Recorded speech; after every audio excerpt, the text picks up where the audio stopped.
evening. Tonight on EBV News, we'll be discussing the war on terror involving ISIS. Now over to Becca with a special report from Ahmad Jordan. Good evening. I'm here live in the streets of Ahmad Jordan, and we had just received news that a Jordanian pilot, Moaz A. Kasabeh, has been consumed alive by flames. A report in Saudi Arabia, BurnNews.com, claims that ISIS militants admitted to sedating Moaz so he did not scream or feel severe pain as he was burned alive.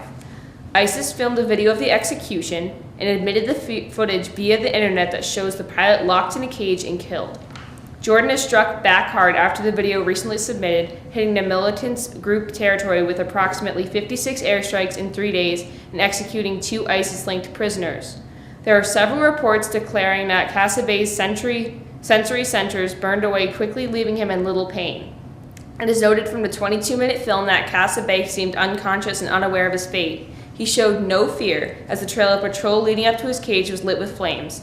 He was downed over Raqqa, the Islamic State's de facto capital in Syria, and held for just about a month. After the video was introduced to the public, it left Moaz A. Kasabeh's nation to mourn their loss. The footage seemed to have backfired on Iraq by triggering outrage around the world, and Jordan was forced to take more action against the terrorist group ISIS.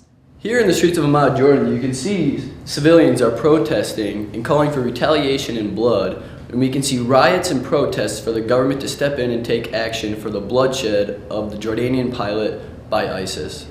In retaliation to the burning execution of the pilot Mossad al-Kasabeh, King Abdullah has authorized a broad coalition of airstrikes on identified ISIS militant camps, which have led to a revengeful death of 55 members of this terrorist cell. We have been told by U.S. officials that 20 F-16 fighter jets were intertwined in the strikes of ISIS, as the United States has put into Congress that they would like to put troops on the ground in Syria and Iraq to counter this militant cell. In order to rid these terrorists from Iraq and Syria, foreign governments must step in soon with the ground troops and coalition airstrikes.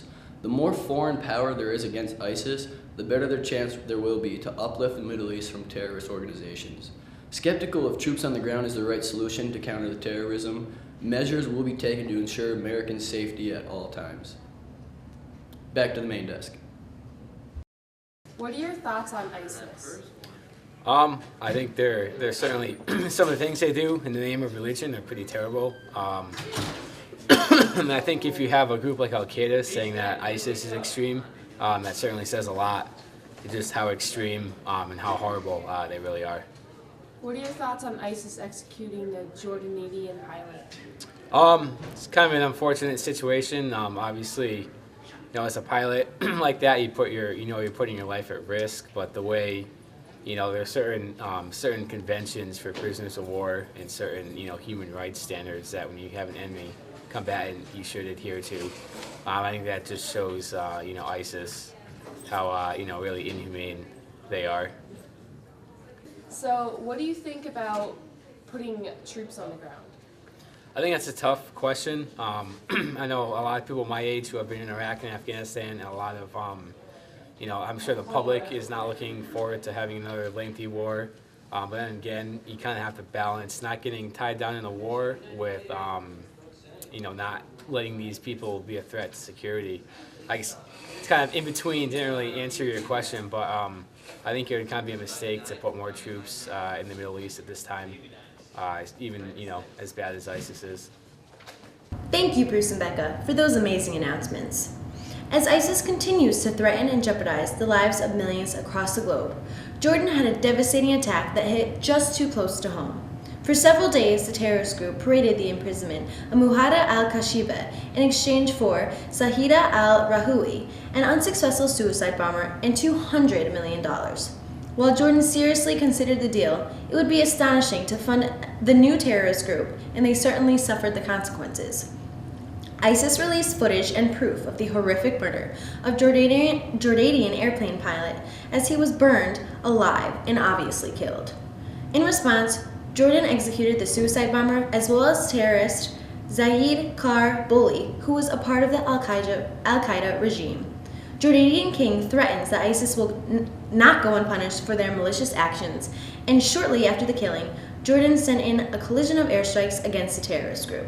As this war on terror continues to devastate and destroy, will America step in and work out the problems? While ISIS has not directly affected the United States, they continue to decapitate and murder American citizens within the Middle East.